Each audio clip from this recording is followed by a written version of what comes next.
Welcome students to another video of non-profit organizations. Today we are going to discuss about the another account related to the non-profit organizations, that is income and expenditure account. Now what is the meaning of income and expenditure account? It is an account that is prepared at the end of the accounting period for matching the revenue expenses with the revenue receipts to determine the surplus and deficit. Income and expenditure account ਦਾ ਮਤਲਬ ਹੈ ਜਿਹੜਾ ਕਿ ਅਸੀਂ accounting period ਦੇ and ਤੇ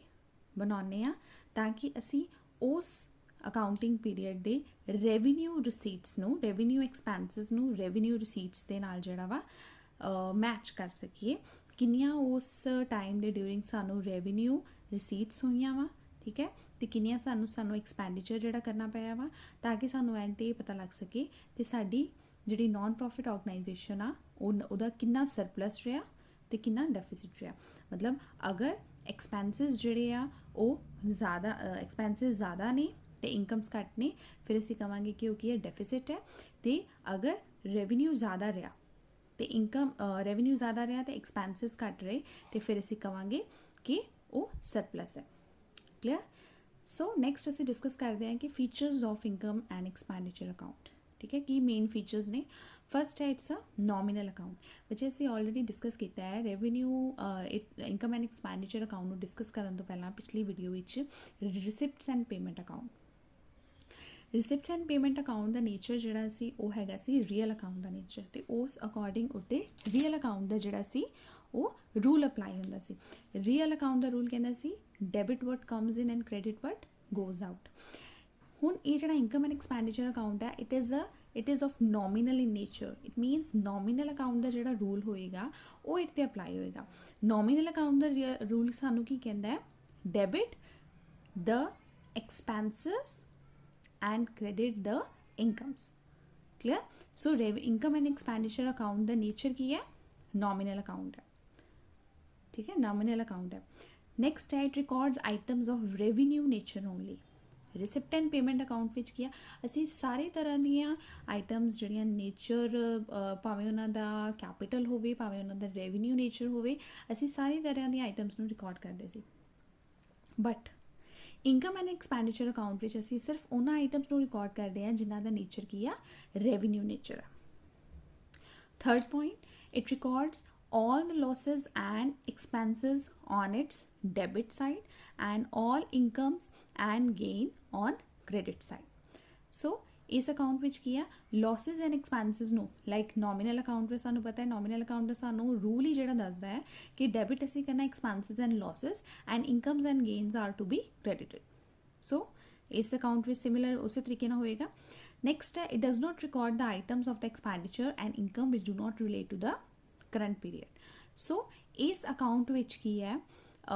ਇਸ account ਵਿੱਚ ਪਾਰਟੀਕੂਲਰਲੀ ਜਿੱਦਾਂ ਰਿਸਿਪਟ ਐਂਡ ਪੇਮੈਂਟ ਅਕਾਊਂਟ ਵਿੱਚ ਕੀ ਹੁੰਦਾ ਸੀ ਅਸੀਂ ਭਾਵੇਂ ਉਹ ਇਨਕਮ ਭਾਵੇਂ ਐਕਸਪੈਂਡੀਚਰ ਜਿਹੜਾ ਵਾ ਭਾਵੇਂ ਉਹ ਕਰੰਟ ਈਅਰ ਦਾ ਹੋਵੇ ਪ੍ਰੀਵੀਅਸ ਈਅਰ ਦਾ ਹੋਵੇ ਜਾਂ ਆਉਣ ਵਾਲੇ ਟਾਈਮ ਦਾ ਹੋਵੇ ਠੀਕ ਹੈ ਫਿਊਚਰ ਦੇ ਕਿਸੇ ਟਾਈਮ ਦਾ ਹੋਵੇ ਅਸੀਂ ਸਾਰੀ ਤਰ੍ਹਾਂ ਦੀਆਂ ਆਈਟਮਸ ਨੂੰ ਰਿਕਾਰਡ ਕਰਦੇ ਸੀ ਕਿਉਂਕਿ ਉਹਨੂੰ ਅਸੀਂ ਕੈਸ਼ ਬੇਸਿਸ 'ਤੇ ਬਣਾ ਰਹੇ ਸੀ ਬਟ ਇਸ ਅਕਾਊਂਟ ਵਿੱਚ ਕੀ ਆ ਅਸੀਂ ਸਿਰਫ ਤੇ ਸਿਰਫ ਜਿਹੜੀਆਂ ਕਰੰਟ ਈਅਰ ਦੀਆਂ ਇਨਕਮਸ ਐਂਡ ਐਕਸਪੈਂਸਿਸ ਆ ਉਹਨਾਂ ਨੂੰ ਹੀ ਅਸੀਂ ਰਿਕਾਰਡ ਕਰਦੇ ਹਾਂ ਬਿਕੋਜ਼ ਇਹ ਕੀ ਆ ਐਕਰੂਅਲ ਬੇਸਿਸ 'ਤੇ ਜਿਹੜਾ ਵਾ ਪ੍ਰੀਪੇਅਰ ਕੀਤਾ ਜਾਂਦਾ ਇਹਦੇ ਵਿੱਚ ਕੀ ਆ ਤੁਹਾਡੀ ਪ੍ਰੀਵੀਅਸ ਈਅਰ ਦੀ ਇਨਕਮ ਨਹੀਂ ਆਏਗੀ ਤੁਹਾਡੀ ਆਉਣ ਵਾਲੇ ਟਾਈਮ ਦੀ ਫਿਊਚਰ ਇਨਕਮ ਨਹੀਂ ਆਏਗੀ ਸਿਰਫ ਤੇ ਸਿਰਫ ਅਸੀਂ ਕਰੰਟ ਈਅਰ ਦੀਆਂ ਇਨਕਮਸ ਨੂੰ ਹੀ ਕਾਊਂਟ ਕਰਾਂਗੇ ਤੇ ਸਿਮਿਲਰਲੀ ਐਕਸਪੈਂਡੀਚਰ ਦੇ ਕੇਸ ਵਿੱਚ ਕੀ ਹੈ ਐਕਸਪੈਂਡੀਚਰ ਜਿਹੜਾ ਸਿਰਫ ਕਰੰਟ ਈਅਰ ਦਾ ਆਏਗਾ ਪ੍ਰੀਵੀਅਸ ਈਅਰ ਦਾ ਨਹੀਂ ਆਏਗਾ ਫਿਊਚਰ ਈਅਰ ਦਾ ਨਹੀਂ ਆਏਗਾ ਸਿਰਫ ਤੇ ਸਿਰਫ ਕਰੰਟ ਈਅਰ ਦਾ ਆਏਗਾ next point it also records the non-cash items like depreciation bad debts expenses payable and incomes receivable means expenses ਜਿਹੜੇ ਕਿ outstanding ਹੈਗੇ ਆ ਜਾਂ ਫਿਰ incomes ਜਿਹੜੀਆਂ ਕੀ ਆ ਅਸੀਂ ਹਲੇ ਰਿਸੀਵ ਕਰਨੀਆਂ ਵਾ ਠੀਕ ਹੈ ਇਨਕਮ ਐਕਰੂਡ ਹੈਗੀ ਆ ਉਹ ਸਾਰੀਆਂ ਜਿਹੜੀਆਂ ਵਾ ਇਸ ਅਕਾਊਂਟ ਜਿਹੜੀਆਂ ਕਿ ਕਰੰਟ ਪੀਰੀਅਡ ਦੇ ਨਾਲ ਬਿਲੋਂਗ ਕਰਦੀਆਂ ਵਾ ਉਹਨਾਂ ਸਾਰੀਆਂ ਨਾਨ ਕੈਸ਼ ਆਈਟਮਸ ਨੂੰ ਕੀ ਅਸੀਂ ਰਿਕਾਰਡ ਕਰਾਂਗੇ। ਅਸੀਂ ਰਿਸਿਪਟ ਐਂਡ ਪੇਮੈਂਟ ਵਿੱਚ ਜਿਹੜਾ ਡੈਪਰੀਸੀਏਸ਼ਨ ਹੈ ਸਭ ਕੁਛ ਨਹੀਂ ਸਭ ਕੁਛ ਰਿਕਾਰਡ ਕਰਦੇ ਸੀ, ਸੌਰੀ ਉਹਦੇ ਵਿੱਚ ਸਭ ਕੁਛ ਰਿਕਾਰਡ ਨਹੀਂ ਕਰਦੇ ਸੀ। ਇਹ ਵਾਲੇ ਨੋਨ ਕੈਸ਼ ਆਈਟਮਸ ਜਿਹੜੀਆਂ ਅਸੀਂ ਰਿਕਾਰਡ ਨਹੀਂ ਕਰਦੇ ਸੀ, ਡੈਪਰੀਸੀਏਸ਼ਨ ਬੈਡ ਡੈਟਸ ਵਗੈਰਾ ਅਸੀਂ ਨਹੀਂ ਰਿਕਾਰਡ ਕਰਦੇ ਸੀ, ਬਟ ਇਸ ਵਿੱਚ ਅਸੀਂ ਇਨਕਮ ਐਂਡ ਐਕਸਪੈਂਡੀਚਰ ਵਿੱਚ ਨੋਨ ਕੈਸ਼ ਆਈਟਮਸ ਨੂੰ ਵੀ ਜਿਹੜਾ ਵਾ ਉਹ ਰਿਕਾਰਡ ਕਰਾਂਗੇ। ਕਲੀਅਰ।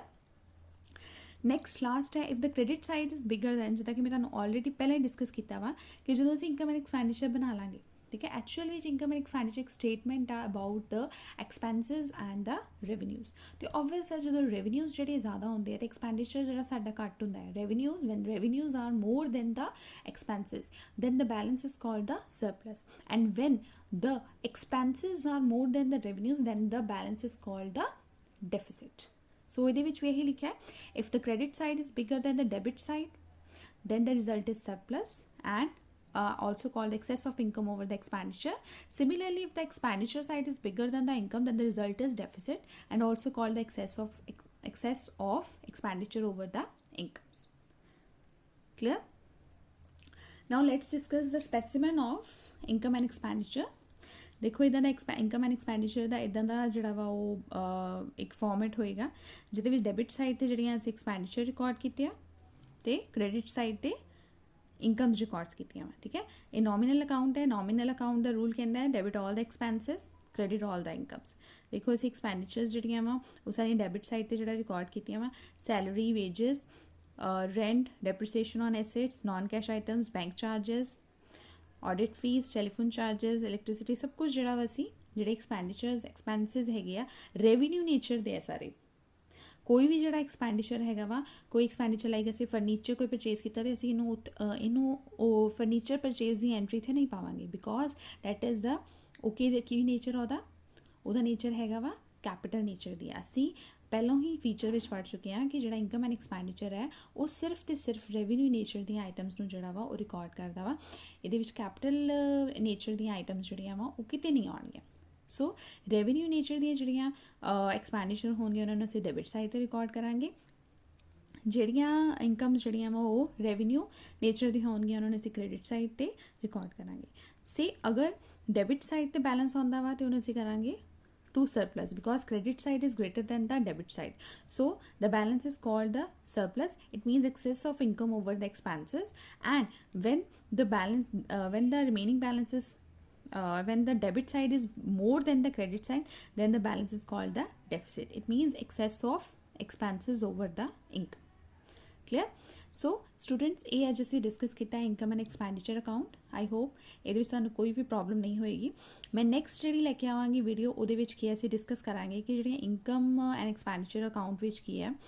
ਜਿਹੜੀਆਂ ਸਬਸਕ੍ਰਿਪਸ਼ਨ ਅਸੀਂ ਰਿਸੀਵ ਕਰਦੇ ਹਾਂ, ਕੋਈ ਜਿਹੜੀਆਂ ਆਊਟਸਟੈਂਡਿੰਗ ਐਕਸਪੈਂਸਿਸ ਆ ਜਾਂ ਐਡਵਾਂਸ ਕੋਈ ਅਸੀਂ ਇਨਕਮ ਜਾਂ ਐਕਸਪੈਂਡੀਚਰ ਕੀਤਾ ਵਾ ਉਹਨੂੰ ਅਸੀਂ ਕਿੱਦਾਂ ਜਿਹੜਾ ਵਾ ਡੀਲ ਕਰਨਾ ਵਾ।